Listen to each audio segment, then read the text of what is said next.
Welcome to Sanford Flip Math, the home edition. We are in the midst of the law of cosines little unit here. Excuse me. Um, we're going to lay out law of cosines. Why would you use it? Why do we need it? How does it get used? A couple of situations. So we're going to buzz through that. And here we go. So just a reminder, the law of cosines are used to solve triangles, not necessary for right triangles. So law of cosines is specifically used when you have a situation that is side, side, side, or side angle side. So in other words, if you know all three sides of the triangle and you want to know the angles, or if you know two sides and the angle that's formed by those sides, then you can find the other side and the other two angles. Okay, so that's what law of cosines is for. It kind of looks like the Pythagorean theorem. You know, if you look at that much of it, c squared equals a squared plus b squared, that's really helpful. So if you happen to be working with a right triangle and angle C happens to be the right angle, if you plug in cosine of 90 is 0. And so all of this term just disappears and it becomes the Pythagorean theorem, which is kind of cool. That's the extent of the proof I'm going to do to this. I'm not going to do a proof. The short version is it's basically the Pythagorean theorem with this big ugly thing that makes it work for things that are not just right triangles. As you might suspect or might expect, there are three versions of this. It doesn't have to be side C and angle C here. It could be side B and angle B, or side A and angle A. What I usually recommend students do is memorize this one because it looks so much like the Pythagorean theorem. And just remember that you can swap the letters around. And if you're using angle C, then side C has to be here. So the opposite angle inside, remember the arrangement of A, B, and C on a triangle, the standard way to label would be angle C and side C, that's funny, I said this backwards, are across from each other. Well, here they are across from each other in the law of cosines. So that's just a tip to try and remember where things go. So I would memorize this setup, c squared equals a squared plus b squared, which you should be very comfy with. And now what you have to do is add this on to it, or subtract it as it were. It's always 2. It's always these two sides and these two sides again, with the squared, without the squared. In that order, and then you can just follow order of operations or solve or whatever you have to do. So, okay, so quick little note to self. If you are using law of cosines to find an angle, so in other words, if you know all three sides and you're solving for the angle, you really, really want to find the biggest one first. Side, side, side, and side angle side should always have one triangle. There should never be a two triangle or an ambiguous case for these. Just like back in the day when you were using these for proving triangles congruent, there should only be one triangle.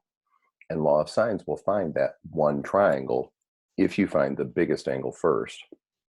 Or if you can't, for some reason, find both smaller angles first. And you should be able to tell because remember the biggest side is across from the biggest angle, etc.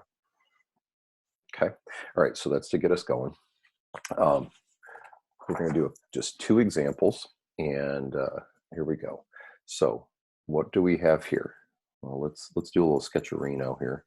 And again, I'm not trying to draw to scale or anything. I just want a place to dump my information. Okay. All right. So little a is 17 centimeters.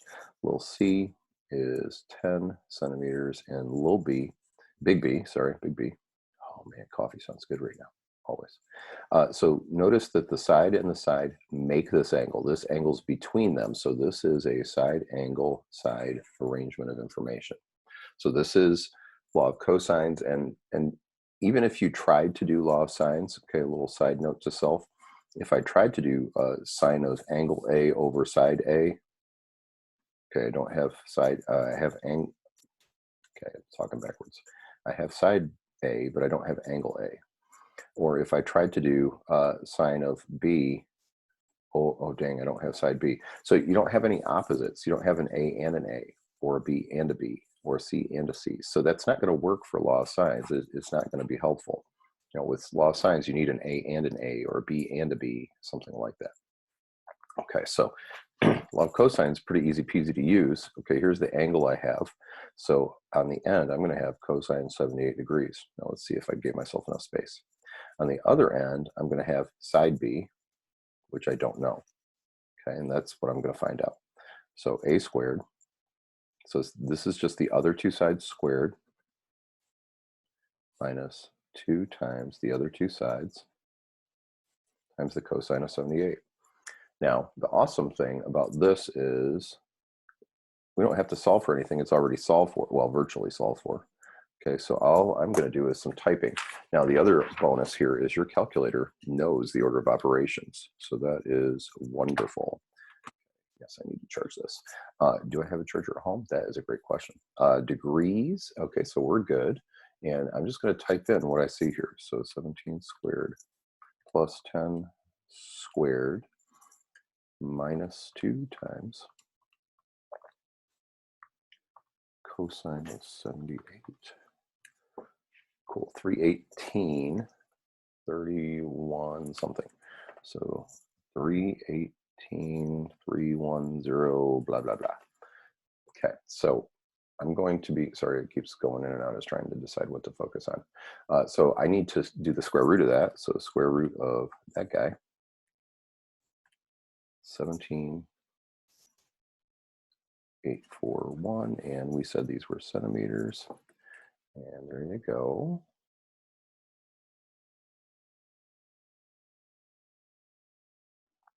Sorry, I was trying to sneeze, but it didn't happen. Okay, so that's B.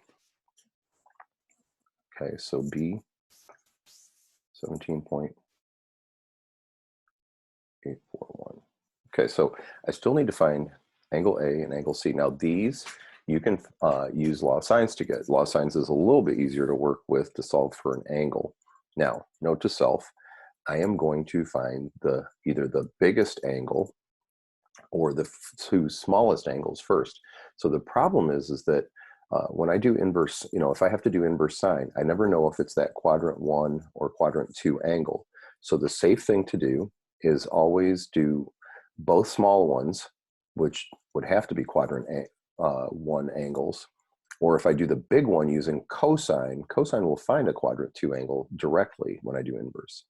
Okay, so worth noting here, I already have the biggest angle because 17.8 is bigger than 17 or bigger than 10, so it really doesn't matter now. Okay, so I already have the biggest angle, and the biggest angle is 78, and so I don't have to worry so much about the other ones. Okay, all right, so I'll find A next because A is the first letter. How about that? Over 17 equals sine of 78. So I have to use this B. I'm going to have to use something that's rounded. There's no way around it. Pardon the pun. 17.841. Okay, so I'm going to multiply by 17. So sine of A equals all of this stuff typed in. So I'm just going to type that in. Okay. Hopefully that'll focus in over there. 17 sine of 78 divided by that 17 point whatever number. So 0.932, and I'll do inverse sine of that. So A is 68.75. I'll call it 3, but you know that we're going to use it all if we need to use it all. Okay, one last thing to find. I need to find the other angle. Well, I know angle B. I know angle A, so I'm thinking angle C, I can just do the 180 thing.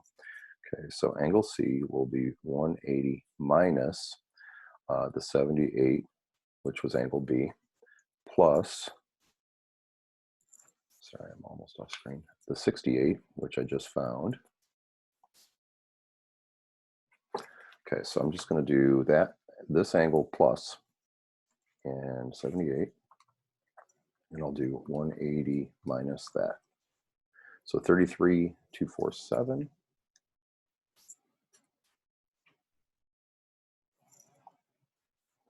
degrees. Okay.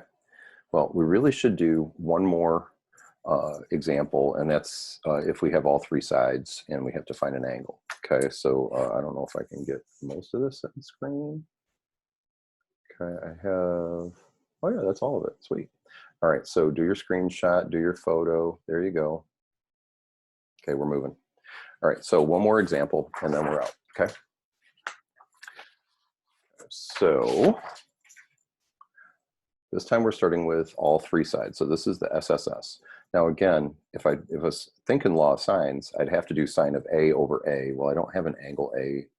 Sine of B over B. I don't have an angle B. I don't have an angle C. So there's no way to do law of sines and only have one variable. I'd have to have two variables or three variables, and that's not helpful. Okay, so my advice, as stated many, many times, and I'm going to keep saying it, is find the biggest angle first. Well, the biggest angle is going to be across from the biggest side. Well, 15 is the biggest side. So I'm going to be doing 15 squared, and that's A. So way at the end, this is going to be cosine A. And all the other stuff is going to go in between. Okay, so 10 squared plus 14 squared minus 2 times 10 times 14. And there it is. Okay, now I'm going to start putting together what I can put together. Worth noting that all of this is a big term. Now what that means is you can't do like 10 squared plus 14 squared minus 2 times 10 times 14, ignoring that cosine, because this is like just like x. You know, it's kind of like if I had 3 minus 2x, I can't do 3 minus 2 is 1. Oh, look, 1x. That's a big no-no. Okay, so I'm going to square the 15. Okay, now I know 10 squared, but I don't know 14 squared off the top of my head. I think it's 196, but I'm not confident. Ah, it is. Nice. So this will be 100 plus 196. Well, I know that's 296. So I'm just doing that for you. Okay, so 296 minus 28, 280. Okay, so I can do, this is as far as I can go without solving. Okay, so 225 equals 296 minus blah, blah, blah. Okay, so worth noting, this is kind of like 5 equals 3 minus 2x. And if I really solve this, I can't combine those. I can't combine these. I'd have to subtract 3 and then divide by the 2, okay? Or the negative 2 as it were, okay? All right, so I'm going to subtract 296. Now, I need you to be really careful with signs, positive or negative, because that's a big deal for cosine. So this is negative 71 equals negative 280. Then we're going to divide. Be really careful with your signs here, positive or negative, I mean. Okay, so a negative divided by a negative is positive. So this really just ends up being 71. That's not 71. All right, negative 71 divided by negative 280. So there's my positive 0.25. Now again, this is not A, this is the cosine of A. Now if this number would have been negative, when I do inverse cosine, it would give me something bigger than 90. Because it's positive, it's not. It was a first quadrant angle. Okay, so inverse cosine of that answer. So 75. Okay, so there's my angle A. Okay. So now I need to find the other two angles. Okay, so there's angle A. Now I already found the biggest angle, so it really doesn't matter which one I find next. Now the great news is that I can use law of sines because now I know an angle to go with A, and I can find either B or C. And again, since I already have the biggest, it doesn't matter. So I'll just do the next letter, sine of B over B equals sine of that 75 I just found over, what was A, 15. Okay, so I'm going to multiply both sides by 10. Okay, and now I got some typing to do. Getting close, folks, getting close. All right, so I'm going to do 10 times the sine of that guy. Make sure you close your parentheses here. When it's on the end, it doesn't really matter, but when it's not, it's huge. Okay, so 0.6448, that's the sine of B. Okay, so I'm going to do inverse sine. So B equals 40.15, I'll call that 7 to go to the nearest. All right, so I have A because it was the biggest, I got it first. I have B, and if I have angle A and B, now I can do that 180 thing. So C will be equal to 180 minus those guys. Okay, so I'm just going to add them up right now. Okay, so that guy plus, this is one of the beautiful things of the newer system on the 84 is you can go up and grab numbers. Now, if you're working on an 83, you might want to store an angle now and then, so that way you could do this. So I'm going to do 180 minus that answer. Okay, so 64.53. So angle C is 64.532 degrees. All right, so we started out with all three sides. Now we have all three angles, and we're done. All right, that's really it. Sorry, I never did draw this triangle. I know I'm a big fan of drawing. I just didn't this time. I'm feeling a little pushed for time. All right, so where are we at? So law of cosines is the one we just learned, and I don't usually write all three of them. I'm emphasizing this one, and you remember the other rearrangements or arrangements, I guess. Angle C, side C are across from each other in the triangle. They're across from each other in this rule. Okay, so that's law of cosines. It is for when you can't use law of sines. So you can just try and use law of sines, and if you don't have an A and an A, or a B and a B, or a C and a C, then it's not going to work. That's where law of cosines comes in. Okay. All right, next up, law of sines for the other arrangements of information. Remember that side-side angle is the one that gives you two triangles. Talked about that. Okay. There are two area formulas that we have not talked about that we should, but I don't want to put it in this video. So I don't know, there they are. This is for an SAS arrangement, and this one is for a side-side-side arrangement of information. This is for, I mean, all of these still, 1/2 base times height still works for triangle, area of a triangle. It's just if you don't have that information. Worth noting that S is the semi-half perimeter. So add up all the sides, divide by 2, that's S. All right, I am leaving it there. This is posted, well, right now it is. All right, and we're good with that. And I appreciate your time. And if you have any questions, you know how to contact me. All right, and Sanford Flip Math out. Bye.